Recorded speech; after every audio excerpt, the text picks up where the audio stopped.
Thank you for joining us for today's panel masterclass, Marketing a Dance Program and How to Build Audiences. A little bit about our speakers today. We have Heena Patel, who is a coach for creators, cultural strategist, creative producer, and former booking agent and artist manager. The founder and CEO of Mela Arts Connect. Her work is focused on amplifying South Asian arts and culture and building cultural equity in the mainstream performing arts sector. Credits as producer and/or artistic director include Bollywood Boulevard, Kathakar, and Namaste India. She has facilitated the commissioning and presentation of numerous South Asian productions at venues such as Lincoln Center, Pittsburgh Cultural Trust, and the Met, and has worked with artists such as Abhishek Raghuram, Parshvanath Upadhyay, Maithili and Aditya Prakash, Raghu Dikshit, and more. Our other presenter today is Shruti Mukund.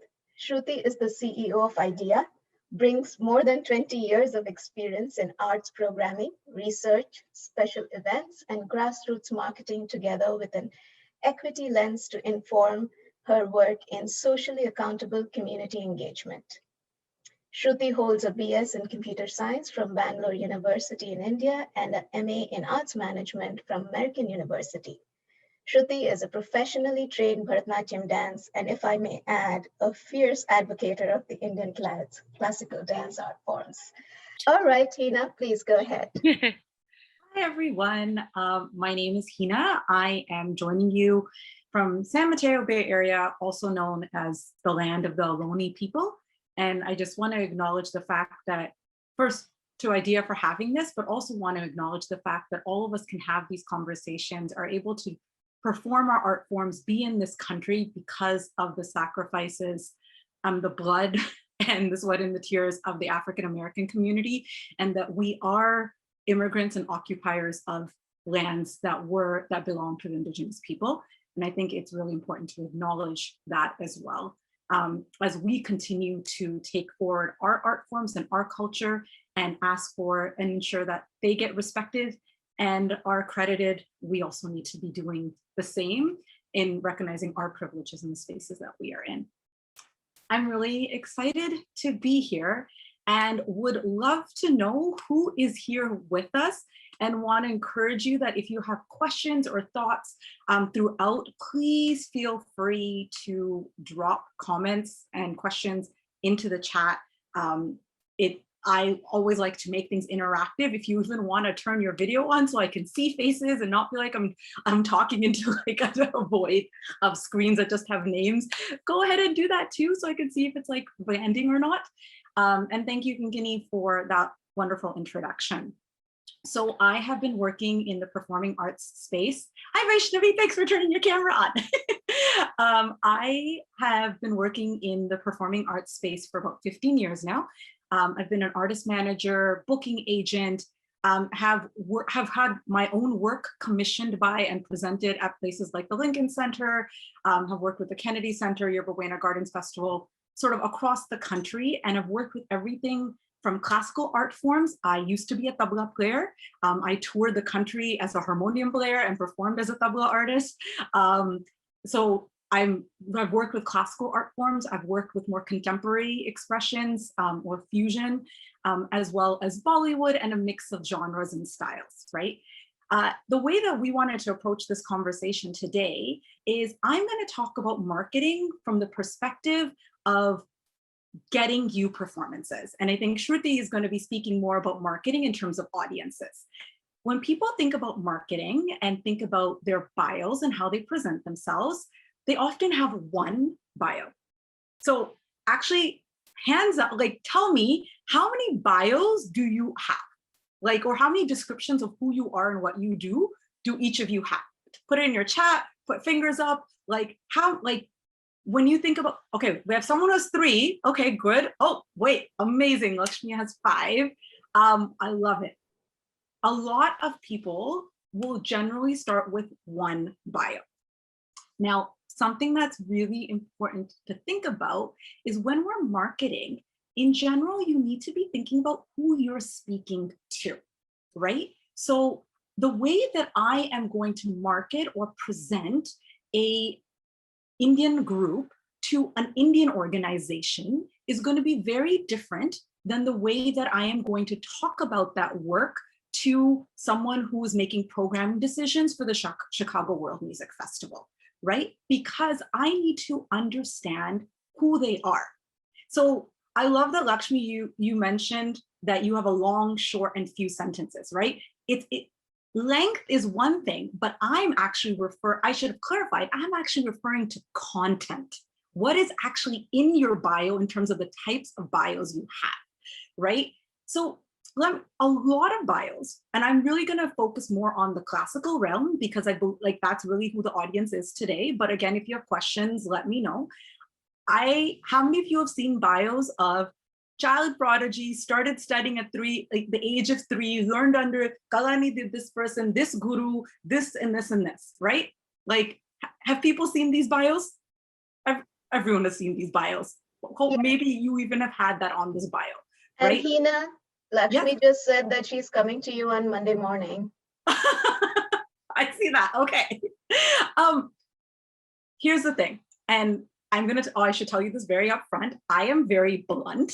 I don't mince my words. I feel like it's better to just be honest, but I do it with a lot of love because I want Indian artists and South Asian artists to succeed, okay? So, but I can be pretty brutal at times because I think we need to be aware of this. Here's the thing. Now put yourself in the shoes of the person you're talking to.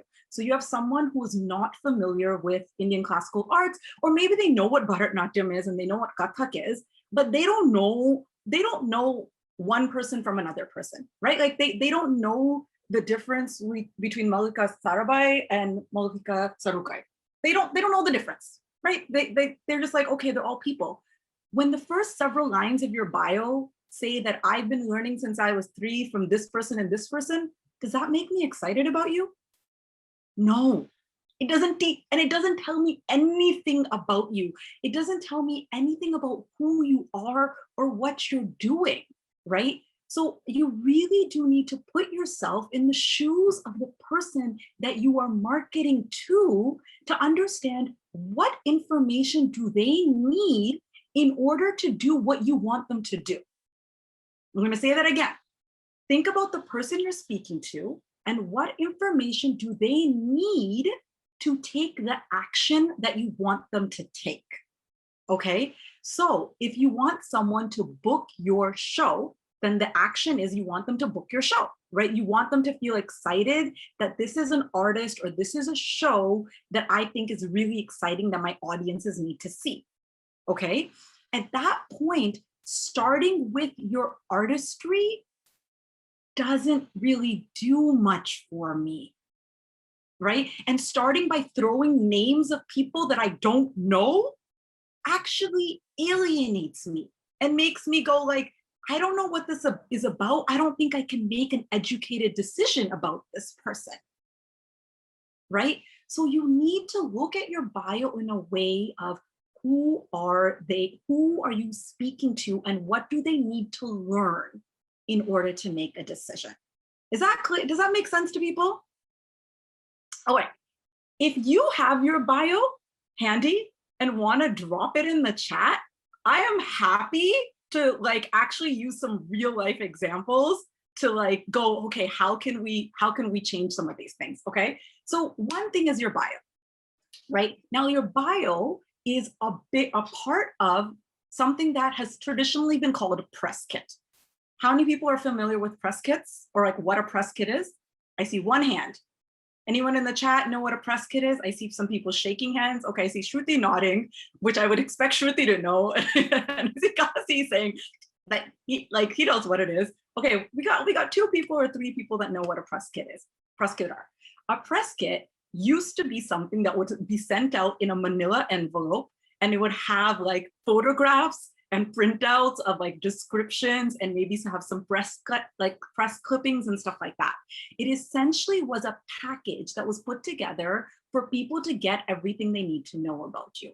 So there's different components. Now press kits are EPKs, or electronic press kits is a short form of EPKs. People don't really refer to them as that, but or modern terminology might be your portfolio, right? But it is one page, okay, important, one page, one place where people can get highlights of who you are or your show, right? In one place. So components of it is going to be your bio, right? It's going to be about your work, right? So if you have a particular show, right, you're going to talk about the actual work. It will have videos. Now, not 15-minute videos, full shows, because I don't care. I'm not going to watch a 50-minute show, right? Again, put yourself, this is supposed to be a snapshot, right? So a sizzle reel or a highlight reel is what it's going to be of different moments that showcase, that capture the essence of the work. And then photographs, and then you can also include reviews, but not paragraphs, you know, a couple of sentences of reviews that can be either about that specific work or you as an artist, because you can repurpose stuff, right? This is what shows up in a press kit. Now, oftentimes when people take pictures, we have our standard part. Okay, I'm not a Bharatanatyam dancer, so like, do not kill me or come at me because I'm not doing mudras properly, okay? But like, you have someone like just doing like your standard poses, like the ones that you get for Arangetrams or whatever, right? But I want you to think about your photographs. Your photo, when you look at a photo, it can convey emotion, right? Photographs can convey emotions. You look at beautiful scenery and you're like, oh, this is so peaceful. Or you see something and you feel anger, or like you can feel. So do your photographs capture the emotion or the mood of what you're trying to say you are, right? So these are the different components that come together in a press kit or an EPK or a portfolio page, whatever you want to call it, right? To give people a sense of who you are and together tell your story. Is that clear? Do we have questions about any of these components?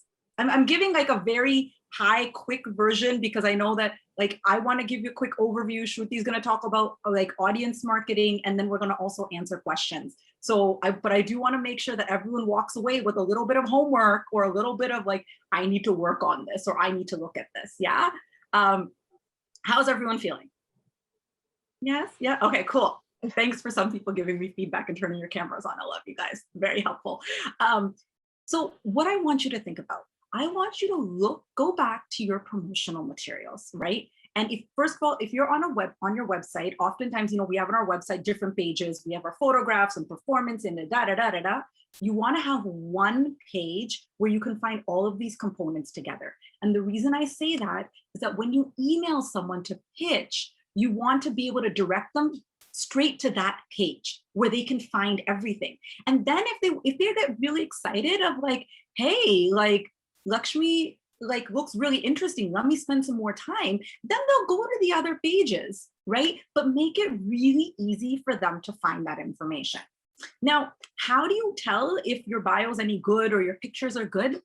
Ask people.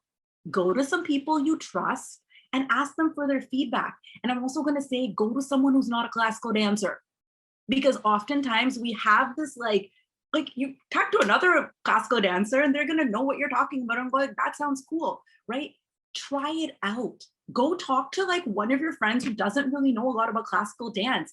Speak your bio out to them and see what they say. Ask them, what did you understand from that? What was highlighted for you? And see if what they say, how they received your information is how you wanted to present yourself. Does that make sense? Because oftentimes, listen, we are so familiar with our work, right? We're so familiar with who we are and all of our intentions behind our work and all. I appreciate that. I understand that. But we got to figure out how to package it for someone else to understand that as well.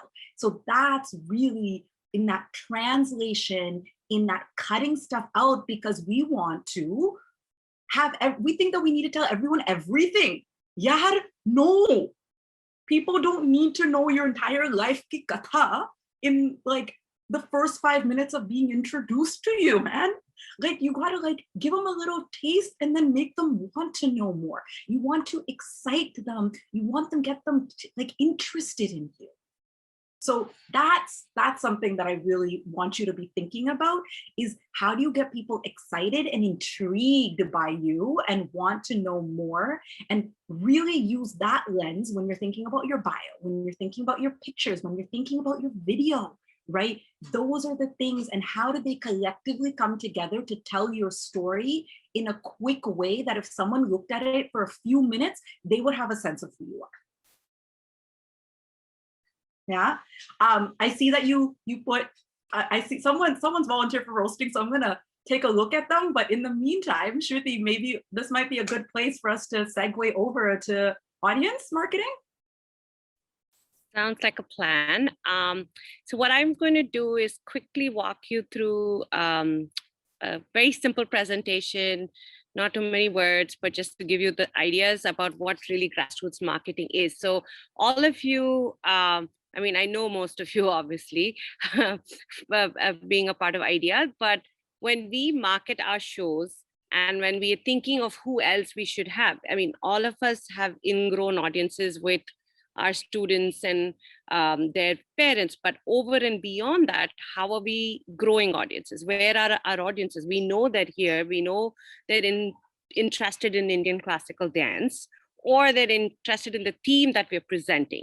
So how do we find them? Who are they? So I just prepared like a quick prezi that I will share with you guys. And as we do that, I will talk more about it. Just give me a second to start this.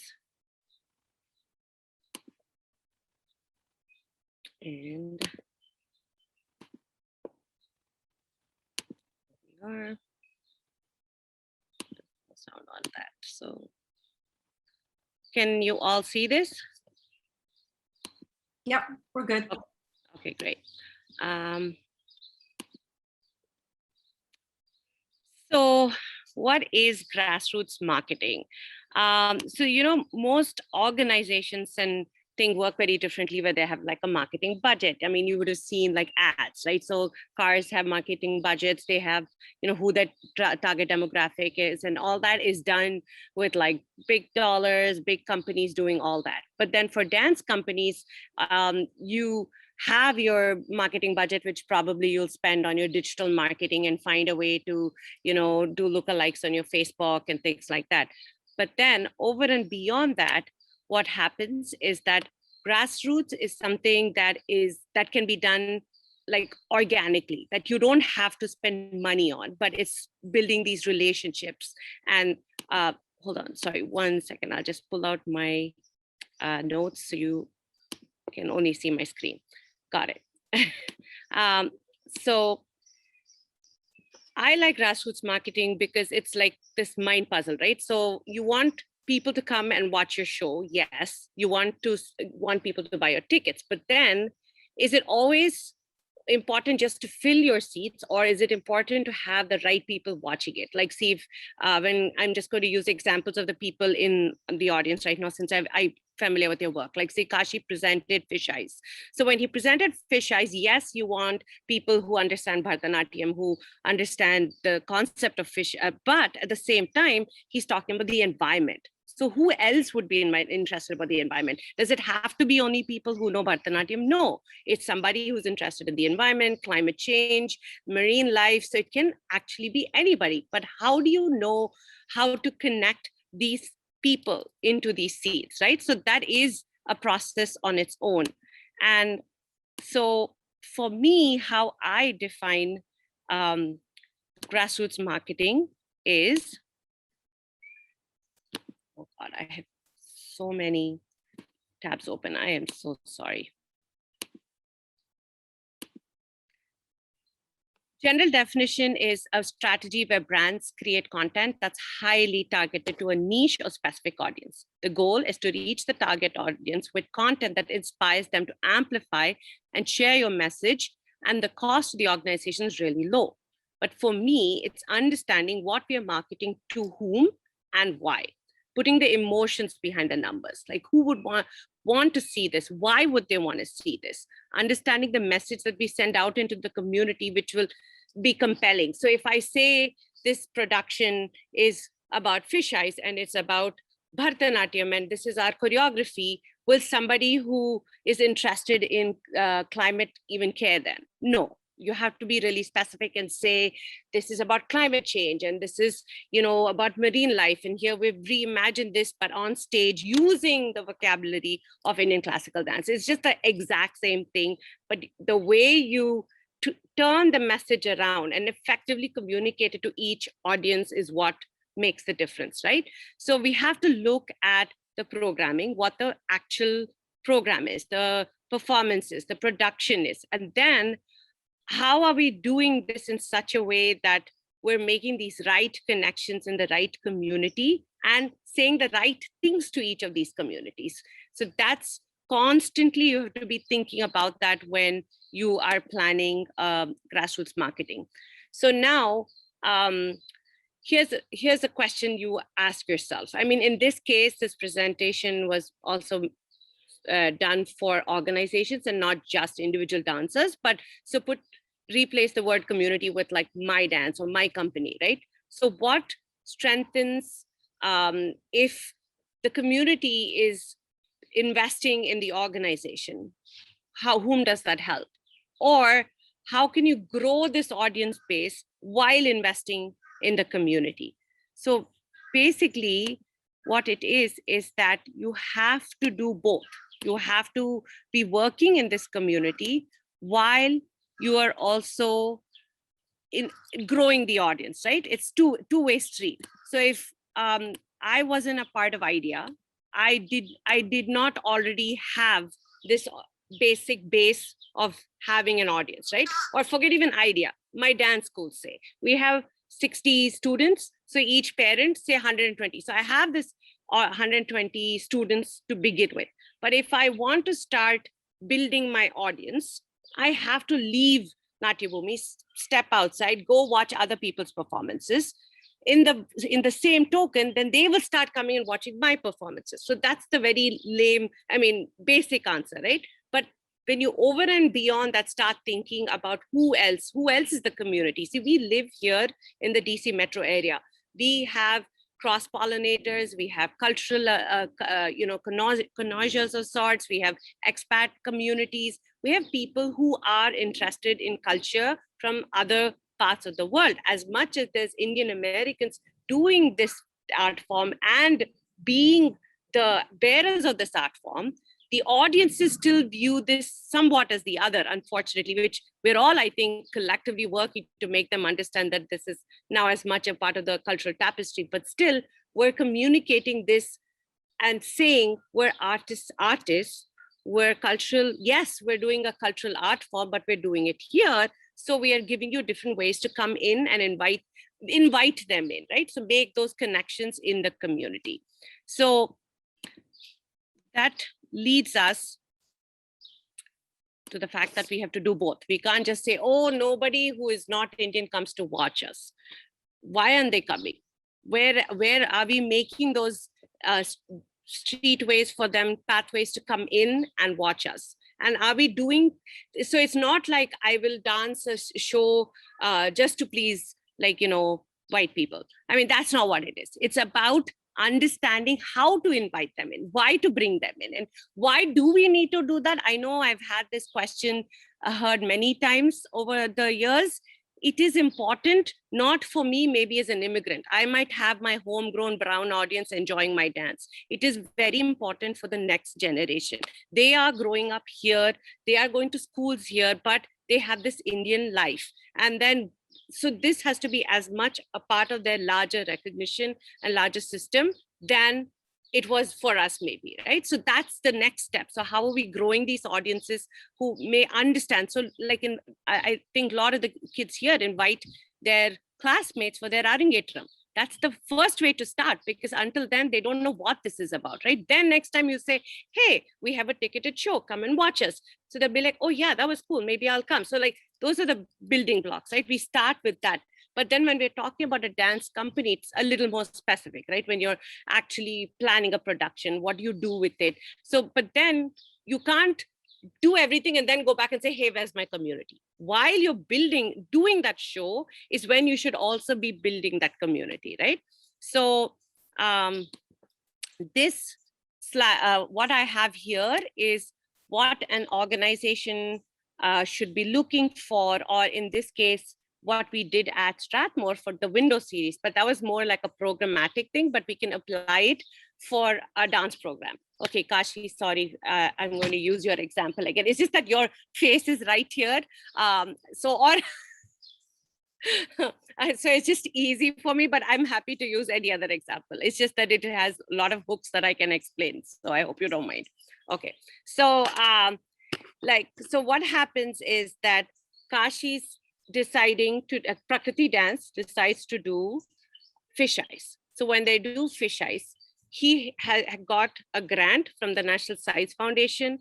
He got other creativity dance grants. So he bolstered his artistic support around all the elements of the show, right? So he has all that. So he's thought through what all he can do with this actual production, even before he started choreographing the production. So that's the first stage, right? When you're talking about the programming team, what are the different things we can think of? What are the different education things you can do where you can reach out to people, either pre-show or post-show, right? Then you identify all the different hooks and the communities and the themes that you can do. So like in the case of Fish Eyes, we talked about the fact that it's marine life. He went to Australia and he did all this research. Then you have climate change, which is such an important thing for everybody, right? So he had this whole social media strategy going up to the festival, to his performance, talking about the environment, talking about how to reduce, recycle, and what's the other R.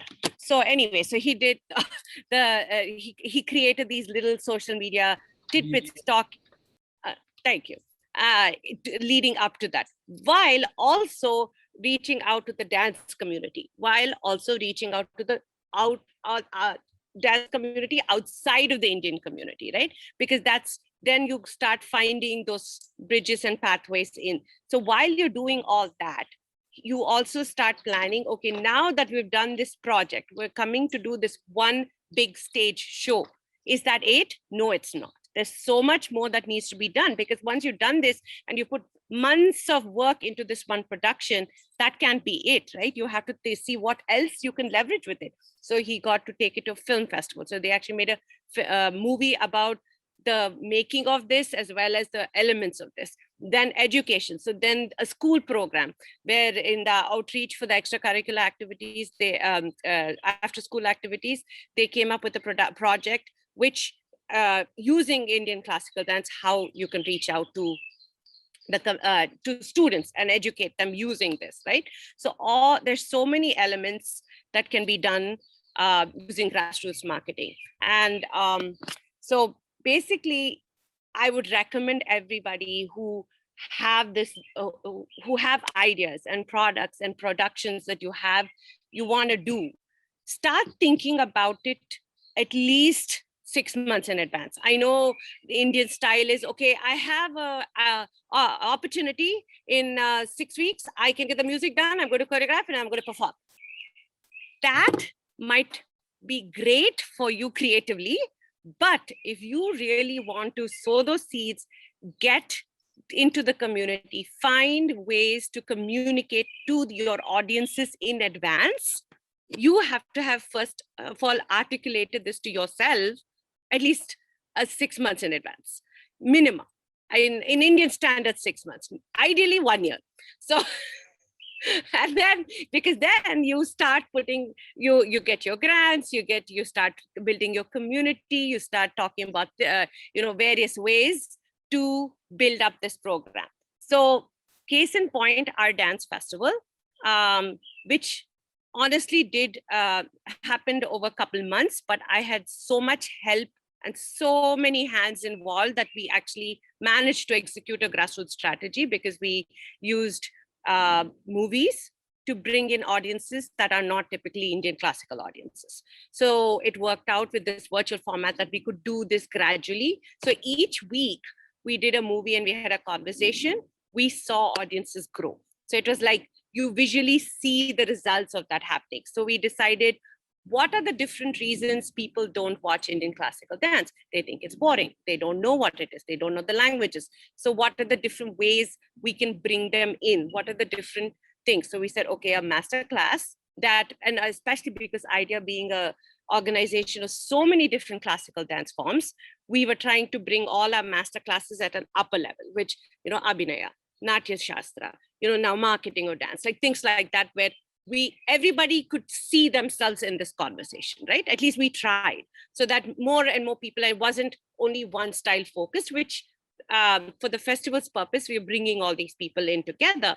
And so we did that. Then we did the movie. So we brought in different audiences. So that gave us opportunity to talk to the DC South Asian Film Festival. They were interested in partnering. They became a donor because we were having these movie screenings. Then we had Indian Raga as a part of it. Then the Dharma and Action is the other organization, which obviously is a partner because they see value in IDEA as an extension of the work they like to do, as well as it gave us an opportunity then to also want to understand why and what as dance teachers do we do with the dharmic values, right? So the conversation just happened before this. So like that, we found different partners. And then the Indian embassy, we're having this conversation in India at 75 because that was something they wanted. That was there. They said, you have your community here. Let's find a way to partner and have this conversation. So that in a way helped us. Then they in turn shared it with their communities. So we were reaching out way past our typical IDEA community, right? And that's what a good grassroots plan does for you. Thank you, Heena and Shruti, for this. I feel it's very helpful for me, especially.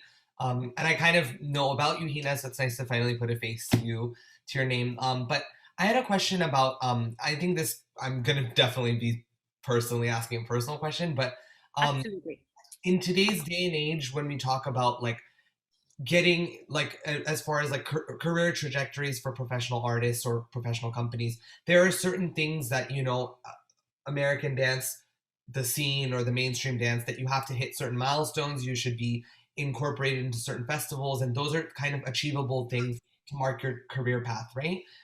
How important do you think it is today to still have like agents or representation for a dance company, or is that something that's not? Because I know like for a long time you had to go to APAP for years and you had to have the right agent, and like it wasn't necessarily like you're talking about your artistry, it's how you're presenting yourself and who's presenting you in a certain way. So I just wonder now, especially with COVID, I'm so out of touch. Like I don't even know what a stage looks like. I don't know what a performance is anymore. It's just I'm just trying to make it day by day. But it is something I just don't know anymore how important that is or necessary. So it's a great question. I think there still can be value to an agent or manager, right? I moved away from it personally because of where I was and the work I wanted to do, right? It wasn't like there's not a need for it, right? But every single artist, there is such thing as being agent ready. Literally, agents will talk about this concept of becoming agent ready, of like, when, quite frankly, are you worth my time and energy, right? And that's the place where every single art, like, look, y'all can come at me if you want. It's okay. This is what I believe. Everyone, all the artists go, I just want to be an artist. There's so many times I come across artists who quite frankly have such a high sense of entitlement that I am such a great artist, you should book me. Take your entitlement and go somewhere else, because the realities of the world have to be acknowledged, right? Venues need to be able to survive. Agents and managers need to be able to also make a living, right? Like everyone is part of this ecosystem, right? And honestly, more than anything else, as an artist, you should know the business of your art, like being an artist. If this is your career, you need to treat it like a business, not from a capitalistic perspective. I'm just saying you need to have a sense of understanding of finances. You need to learn how to be you can be a terrible project manager, but you should understand what project management looks like, right? You should understand basics of marketing. I'm not expecting you to write incredible copy, but you should understand what goes into marketing, because everyone needs to start by being their own agent, right? There comes a point where I think some people are better served with having an agent or a manager, right? And part of that really just comes from, as an agent or a manager, like what you were saying, I go to APAP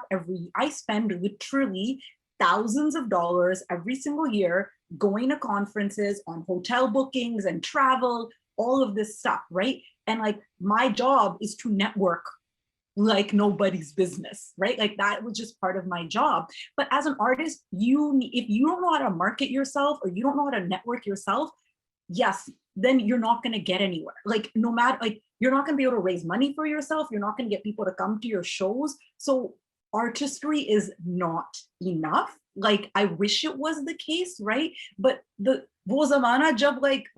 time when there was like the royal patronage, and you could, unfortunately, that doesn't exist anymore, right? And so artists really need to think about their careers as a business. And it's actually something that I was like telling with Shruti the other day. I'm actually putting together a program now that's the business of being an artist. And it's going to be like fundamentals, like even like taxes and accounting, to like business structure, to sales and marketing and networking. Because one of the things that I've done a lot for the last 15 years is working with artists to teach them these things. And now just seeing that more and more people want to learn about this, right? So I'm going to try to create a more systemized way of sharing this, so it's not just one-on-one. So yes and no. Like, I'm sorry, there's not a clear-cut answer, but it's yes and, or no and. Thank you. That's really helpful. Hi, I have a question. Shruti said that first target is the group of students we have, but I'm finding that is the most difficult these days, to target and expect 2 tickets, 1 ticket. You know, it's becoming very difficult for us to do our own productions with the cost we have involved in the way we want to present things. So how do we address this? Any tips on this? So where are you based? Dallas. In Dallas. Okay. Okay. Yeah. No, I think that is sort of the problem all of us are also facing. I mean, we assume that is our basic audience, but unless their child is performing, very rarely do the parents actually show up. And that kind of what we have sort of mitigated in some instances is that if we are presenting a thematic production, we do like a opening act almost of the children whose parents we'd like to be also a part of the audience. So we've done like an opening act where we say, oh, Natya Bhumi students will perform. And then we had this, like, you know, typically if it's summer camp, it's what they've done is summer camp. So they get to do it on stage. And then we say, okay, now that this is done and you're already in here, here's our thematic production. So it's sort of one way of doing it. But I think the other thing is that, like, even for like this festival, right, we've tried really hard to have like student tickets. We've tried to ask teachers to, you know, our IDEA teachers to say in lieu of class this week and ask them to come and watch the festival, right? So that, but unless they are experiencing things like this, they don't understand the value in a production. And that's something growing up in India we had. Our teacher said we had to attend something, we had to attend something. But if otherwise, it's very hard to enforce this on an audience, uninitiated audience, right? Because the parents are sending their children to dance class as their, okay, check, my child has Indian culture education. Whether they become a dancer or not, I don't care. They go to dance class, they wear a salwar kameez, wear a bottu every weekend, and I'm glad for that. But that is more than what really this art form is about and what the teachers are also trying to do with their schools, right? I mean, you have a school and then you have your performing group. Whether you call it a company or not is subjective, but you do have those two sections of students. And trying to get those student parents to understand what this is a conundrum, and which is why one of the reasons we had the movie screenings, so that we thought maybe that way at least they'll be like, oh wait, really? So Janak Janak Payal Bahaje, very nice movie. Kathak, oh, so should we like, you know, then that click, right? If you tell them Kalank and you say Madhuri Dixit did that dance, Birju Maharaji choreographed it, oh, I want to learn Kathak now. You know, that so I mean, other than finding ways like that for your own person, I mean, that you can't do. Like, see, if you're going to do a production at the Kennedy Center, like Kashi did with the fish eyes, you're not going to say, okay, I'm going to make my students dance and then I'm going to dance. That won't happen. So I think it has to be a little yes and no. I'm gonna offer an alternative, because I love what you just talked about, Shruti, of having the students perform. So I had a production. Now with COVID, it is now mothballed, called Bollywood Boulevard, right? Bollywood Boulevard is a 90-minute show of the history of Hindi cinema through live music, dance, and multimedia, right? Every city we go to, we actually have 2 songs in the show where we take guest dancers, where I will take the time to find a Kathak dancer, because generally we do Pyar Kiya To Darna Kya, right? And I will find, through social media or whatever, I will find a Kathak dancer in the cities I'm going to. I will work with them. That is an investment of my time and energy, right? I will work with them beforehand, give them the choreography, or my choreographer will work with them, give them the choreography. We have extra time, we have time in our tech schedule on the day of for them to be able to rehearse, and they are guest dancers in our show. And often we will find a local dance company to open the show. And this is how I was able to sell it to my organizations, because you got to think about, how do you get everyone on board, right? One, guest dancers for me was a way that I ideologically wanted to highlight the local dance community, because I was like, Bollywood impacts a lot of people, and I want to show people that there's talent in their backyards. So that was like an ideological reason for me to have the guest dancers. So I made my life a little bit more difficult as a producer and artistic director, but I wanted to make that happen, right? But there was a marketing benefit. When you have someone local from the community now that's going to perform at Wolf Trap, or perform, they are now going to sell tickets to the show, right? 2, by having a local company do the opening number, provided we could make it work tech-wise and stuff like that, right? Again, I'm selling tickets, but the way I would also tell my venues is Indians don't show up on time, which is true, while a lot of the non-Indians will show up on time. So if you have a 6 o'clock show, they want to start at 6 o'clock, we maybe want to start at 6:05 or 6:10 because of all the brown people who might be coming late. So let's do this opening act. So your people who expect the show to start at 6 will get a show that starts at 6, but really my show starts at 6:10, right? So now, but do you get what I had to contextualize? And then of course there's a marketing benefit and right? But you got to also get creative. But it's again, all the through line, I think, in what Shruti was talking about, what I'm talking about, you need to understand who you're talking to and what motivates them, and find ways to talk to people that meet them at their mindset, not at your mindset. In marketing, you got to take yourself out of it. That's the thing. You got to put yourself in the other person's shoes and go, what do they need, want, desire, and tap into that. The other thing is, I know this is not a funding conversation, but I'm just going to lift it up because Srilata ji asked, right? Is that I personally see a very mixed response in terms of South Asian artists being aware of grant opportunities. I'm not saying that there's so much money out there, but there is, New Jersey, for example, has the traditional folk arts apprenticeship program, and you don't see a lot of the schools applying, getting students to apply for it, right? There are, Texas has the touring arts, the state of Texas has a touring arts commission that is to support touring of Texas-based artists within the state. There are 2 South Asian artists on that roster.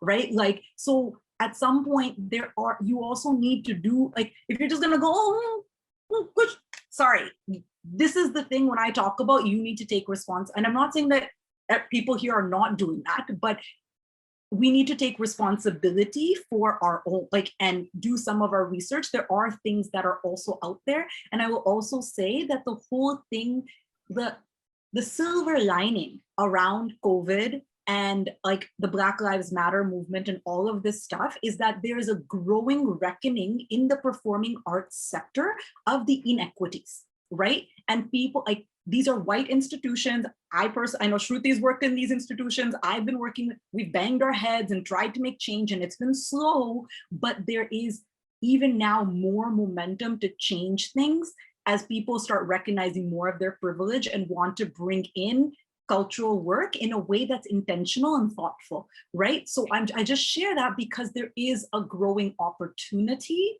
or like there's a growing welcoming of us into the space. Perhaps that's more correct language. Yeah, and to piggyback on that, coming back to the students and things, I think once, I mean, it's like the proverb, "Ghar ki murgi dal barabar," right? If you do the dance production every year and you have the thing, your parents are like, oh, another one, and my child is only doing 3-minute dance. Why should I buy a ticket? So once we start, like, when you say, okay, we're going to National Cherry Blossom Festival, then I'm coming. You say something else, then suddenly it's like, wait, our dance class is actually doing a lot and there's so much value to this. It's only when they see it from somebody else's lesson, they'll say, oh, you learned from Lakshmi Babu?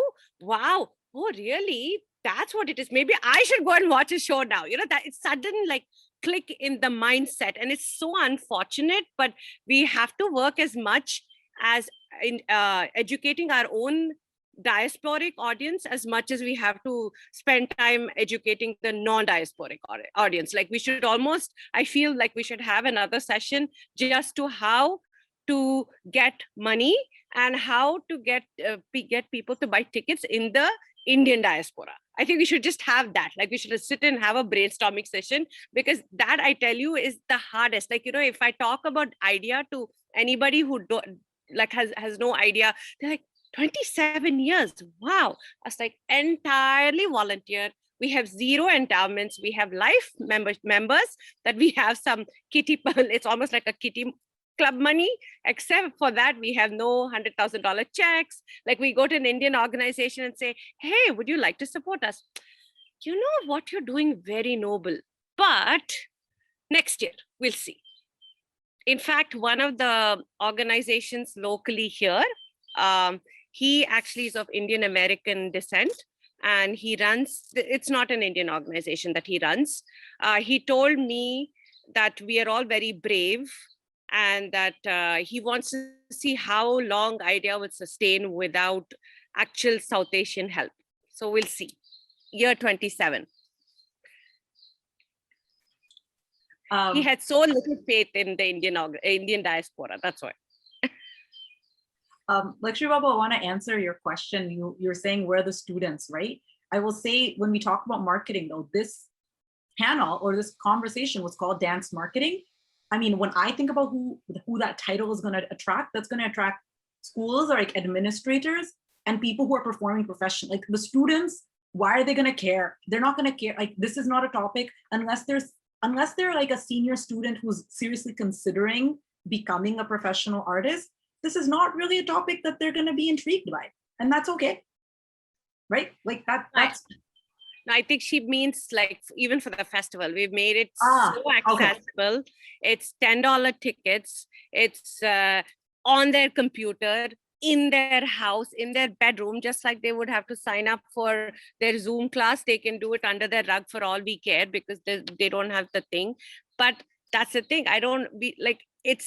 It comes, I think, also as much as educating the parents. It's like, you can tell, we sent emails. Each teacher sent emails to their students. Where are they? We can literally shake them and we still won't get it. It's like the fruit. Yeah, they just decided to take the holiday. That's all.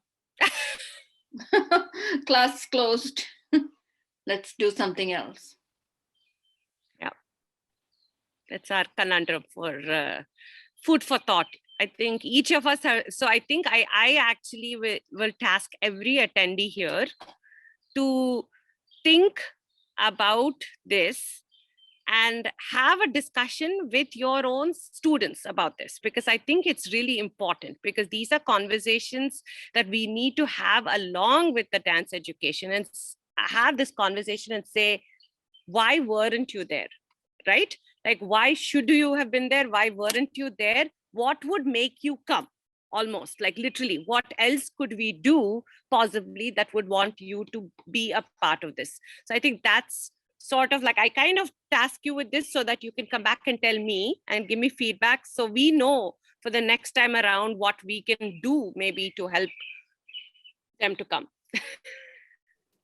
So we are about 5 minutes out. Are there any questions? If not, I could ask a question. Yeah, absolutely. To Heena, so, of course, we have social media now, we have Twitter, Instagram, and all of that, Facebook. We've been using it a lot for Zilly Dance as well. Are there any other tools you know of, electronic or otherwise, that could help with marketing, just, in terms of enabling us to be able to market? Great question. I'm going to reframe it. Okay. I think it becomes so easy for people to go, oh, I need to be on Instagram, I need to be on TikTok, I need to be on whatever. I say no. You need to choose your marketing channels based off of what your goals are. You have to be so clear on why you're doing something. Like literally, I had a coaching call with a client yesterday where she's like, oh, but like I see all these people on social media. And then we looked at what her goals were. And I'm like, you don't need to do anything on social media. The stuff that you actually need to do to achieve your goals are all offline. Or use social media as a research tool for you to learn about people, but you don't need to use it as a marketing tool, right? So it's really important to know why you're on a platform. Why you're on a platform. Two, what audience is on that platform, right? And what you're trying to achieve with that platform. Those are three really important things, right? That like Instagram users in terms of a demographic are different from the TikTok users, right? Are different from Facebook, are different from WhatsApp. I even think WhatsApp is a marketing mechanism. When you think about all the WhatsApp groups that like all these organizations and stuff have, especially in the Desi community, WhatsApp, I mean, it's a huge tool for misinformation, but also a huge tool for marketing, right? Like both, right? Like WhatsApp is a marketing channel, right? Going to conferences is a marketing channel. Showing up to events in your community is a marketing channel, right? So I think first you really need to get clear on why you are on there. And then a lot of people just like to go, okay, ye bana diya, like, or I've done this and I'm just gonna post it to Facebook. No, like oftentimes like that same piece of content needs to be presented differently on Instagram versus Facebook versus YouTube, because again, you need to cater to who's on there, right? And now all of you might just be like, oh my God, I wanted this to be easy. And you've just made it so much harder because you're like, you have to customize, right? Because that's all Shruti and I have just been talking about, customizing. But I'm going to tell you this, right? If you spend all of your effort trying to catch everyone and get no one, what the heck is the point, right? Instead, get laser focused, right? And get exactly who you want. Isn't that worth more of your time? Like, to give you an example, when I go to a conference, oh my God, we get so annoyed. Like us, like who've been doing the conferences for years, get so annoyed, right? But like you get this list of everyone who's attending, right? I will literally spend hours, or I'll get someone on my team to spend hours going through the list of attendees to identify which venues out of maybe 200 venues, which venues are actually going to be open to South Asian programming. Which means we spend time on their website and looking at their past seasons to go, have they done anything South Asian? Have they done anything culture, like world, I hate the word world, but I'm just gonna say it, right? We do our research, right? Because what the heck is the point of me, even though, chalo, I just can do a mass email and add one more email address, but there's no point in me emailing someone who presents Western classical music, right? let me spend the time on someone who actually is going to be open to receiving that message. And that's how I'm going to be successful.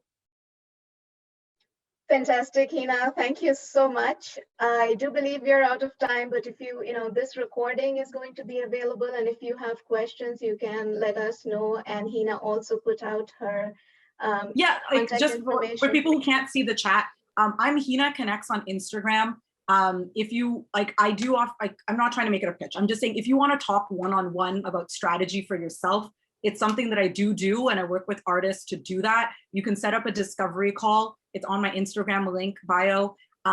If you want to sign up for my newsletter, I'm planning on starting a newsletter to send out tips and tricks. And also I'm working on, like, probably by early summer, doing a program, like an actual focus program that's going to cover like networking and pitching and sales and marketing, and really just like the fundamentals that people should be aware of in terms of really thinking about their careers as businesses and how to grow it strategically. So if that's something you're interested in, follow me. My goal is really, I want South Asian artists to succeed. And so I'm constantly just playing with ways to do that. And like, thank you, Shruti and Idea, for bringing me into your community and letting me be a part of this today.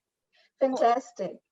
Absolutely. And I've also already sort of talked to Heena that we probably will, as Idea, be interested to do more like focus sessions later on in the year, probably. But thank you so much, Heena, and we'll be in touch.